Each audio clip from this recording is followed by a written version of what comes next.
Olá, muito boa tarde, muito bom dia, muito boa noite. Eu não sei que horas você vai estar vendo esse vídeo, mas eu tenho certeza que ele vai falar ao seu coração, uma mensagem do Senhor para você. Esse vídeo era para ter sido gravado ontem, domingo, Natal, né? Mas eu só consegui gravar hoje e eu vejo que é uma data ainda mais especial. 25 de dezembro de 2023. Eu não sei que dia você vai estar assistindo esse vídeo, mas que ele venha falar ao seu coração, assim como as palavras vêm falando ao meu coração. Eu hoje estou aqui com a ponte 25 de abril, atrás de mim, o Cristo Redentor, lá do outro lado, na margem sul de Lisboa, para falar daquilo que Deus tem colocado no meu coração. Hoje, né, o dia que nós cristãos comemoramos, celebramos o nascimento de Cristo.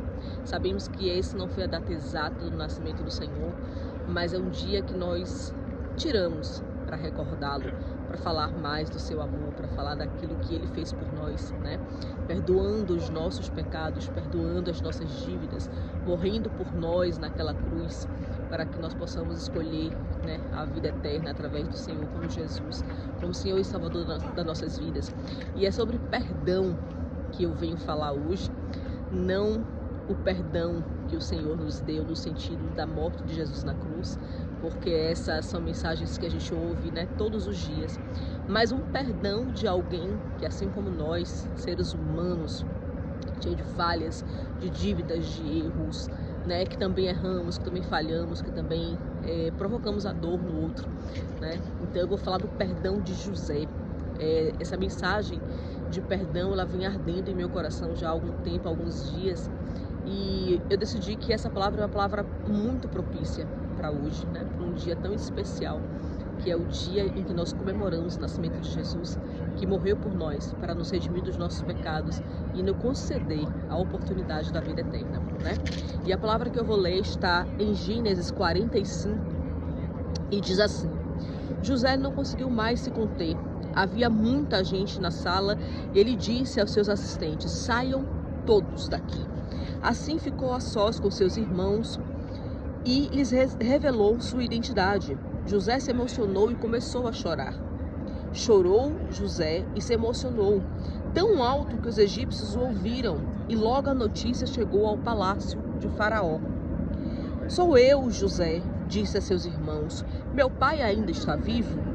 Mas seus irmãos ficaram espantados ao se dar conta de que o homem diante deles era José, e perderam a fala. Cheguem mais perto, disse José.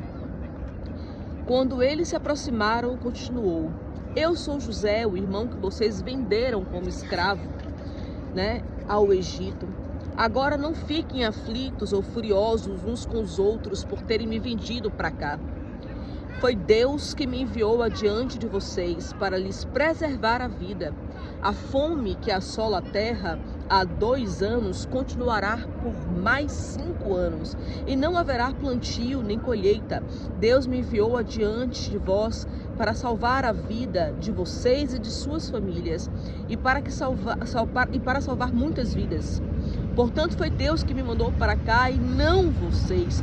E foi Ele que me fez conselheiro de Faraó, administrador de todo o seu palácio e governador de todo o Egito, né? Gênesis 45, do 1 ao 8.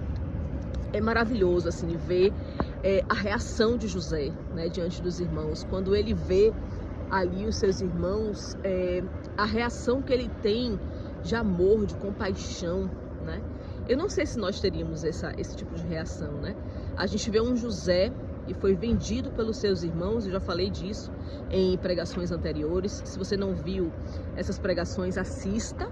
Elas estão assim realmente falando de um José maravilhoso, de uma experiência tremenda de José com Deus, né? E a gente vê José, ele foi vendido injustamente pelos seus irmãos, ele foi jogado no poço, né? Ele foi enviado como mercadoria pelos seus próprios irmãos para o Egito. Ele vai parar na casa de Potifar. Eu contei isso em outras pregações e estou resumindo para quem está ouvindo, né, essa mensagem pela primeira vez. E ele é vendido para o Egito como escravo, vai parar na casa de Potifar, e depois ele vive ali uma injustiça através da mulher de Potifar, que quer que ele adultere e ele não adultera. Enfim, ele vai preservando o seu caráter, preservando a sua integridade. Mas tudo isso que ele passou, toda essa injustiça, todo esse caos, né, que José enfrenta, foi por causa da inveja dos irmãos dele. Foi por causa da falta de amor dos irmãos dele com ele, né? Foi da falta de caráter dos irmãos para com ele.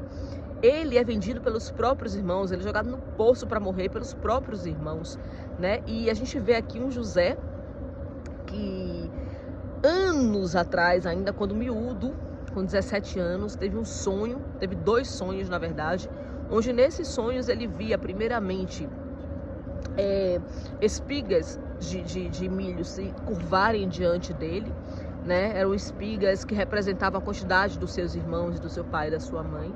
Depois ele tem um segundo sonho, onde ele vê o sol, a lua e as estrelas se curvarem diante dele. Ele conta esse sonho à sua família e ele é destratado, desmerecido, caçoam dele, fazem piada, né, por causa desses sonhos.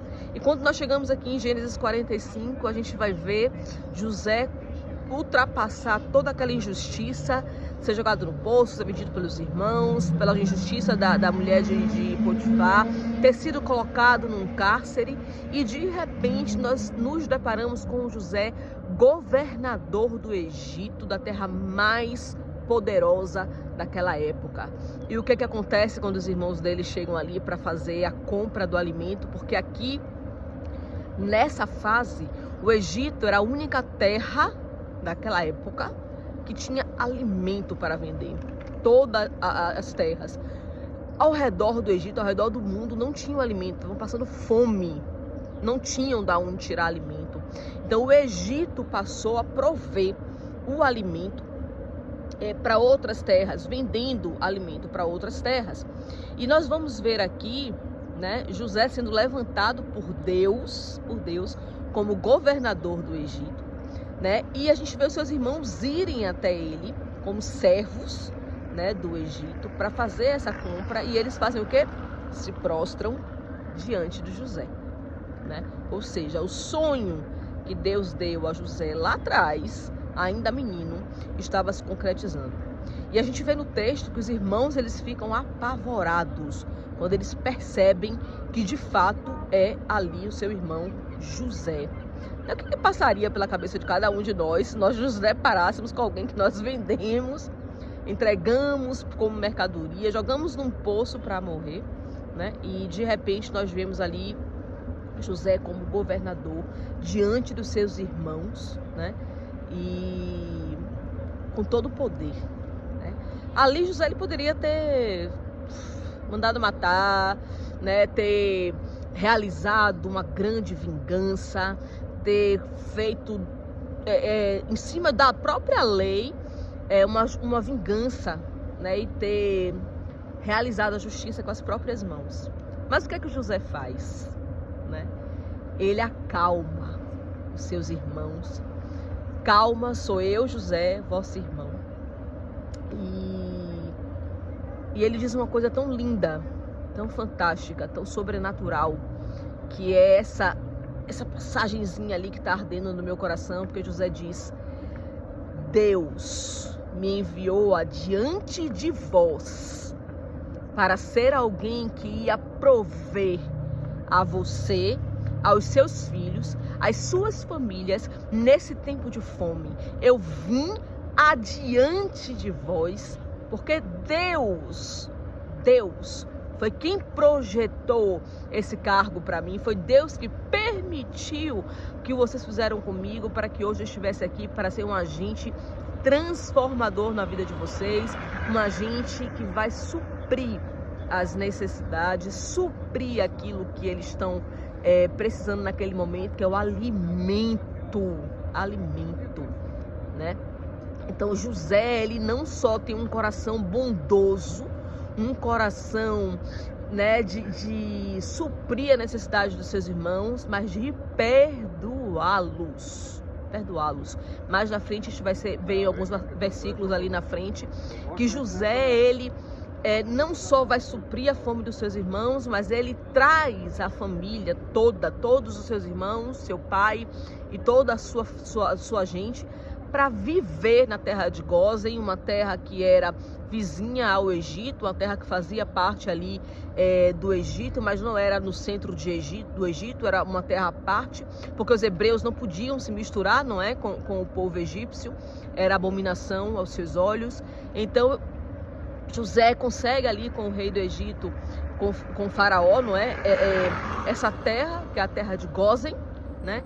E a família dele, Jacó, né, com todos os seus irmãos, com as 11 tribos de Jacó, vão morar nessa terra de Gósen, porque José perdoa, supre e traz para perto dele a sua família. E isso foi algo assim que ardeu demais no meu coração, porque José, ele vai além daquilo que nós conhecemos como perdão. Hoje em dia nós vemos muitas pessoas pregarem e dizerem assim: perdoe, mas você não precisa conviver com essas pessoas. Perdoe, mas se afaste. Perdoe, mas não traga para perto de você as pessoas que te magoaram. Perdoe e vida que segue. Perdoe e tchau, né? Mas não. A gente vai ver aqui que José, ele não só perdoa, né, como ele não se afasta, porque ele poderia dizer: olha, tá aqui o alimento, tchau. Mas não, ele traz para perto a sua família, né? Contradizendo, indo de encontro a tudo aquilo que nós estamos acostumados a conhecer como perdão. E eu comecei a entender que o perdão de José é algo muito próximo, né, daquilo que Jesus nos ensina, não só com seu exemplo na cruz, né? Porque Jesus, quando ele morreu por nós, ele não estava à espera de nada que nós pudéssemos dar de troco ou em troca, porque nós não temos nada para oferecer ao Senhor. Absolutamente nada. Ele é que já nos deu tudo que tinha, o seu próprio filho, para morrer por nós naquela cruz, né?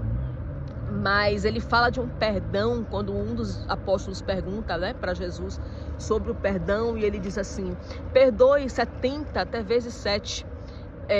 Se alguém bater na sua face, dê a outra. Né? E nós não compreendemos muito bem a dimensão desse perdão, do tamanho desse perdão.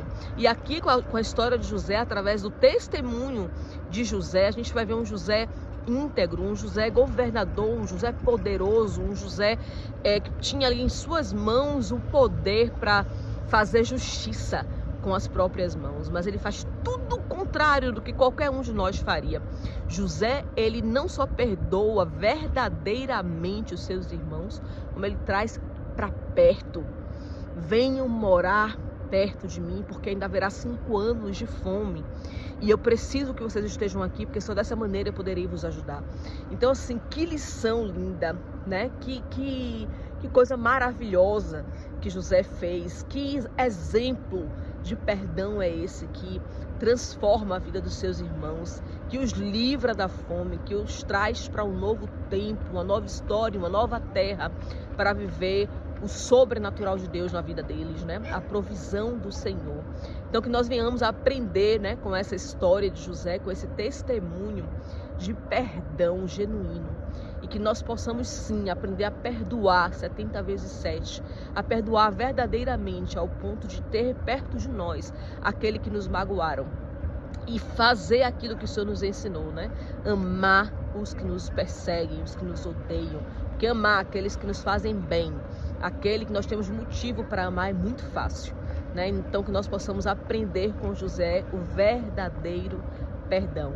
Essa é a mensagem que eu quero deixar aqui para vocês hoje, que Deus tem colocado no meu coração, e ela com certeza vai falar ao seu coração também. E partilhe com pessoas que precisam ouvir esta mensagem, né? Sobre perdoar, sobre perdão verdadeiro, sobre o perdão de amor, o perdão que doa, o perdão que vai além do que aquilo que nós estamos acostumados, né? Que perdoa e convive e traz para perto aquele que nos magoaram, na certeza de que a justiça, a verdadeira justiça, ela vem de Deus e não das nossas próprias mãos, porque José poderia ter cometido ali a justiça que ele quisesse como governador do Egito, mas ele sabia, ele conheceu, ele entendeu o propósito de Deus para a vida dele e sabia que a justiça vinha das mãos do Senhor e não das mãos dele. E o papel dele era perdoar, amar os seus irmãos e cumprir o seu chamado, o seu propósito, que era ser alguém que supre a necessidade daqueles que ama.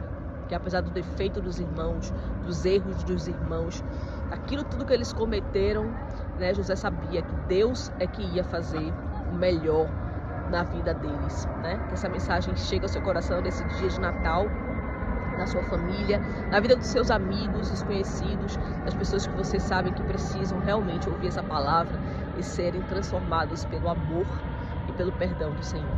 Amém? Um beijo grande, até o próximo vídeo. Deus abençoe você e a sua família.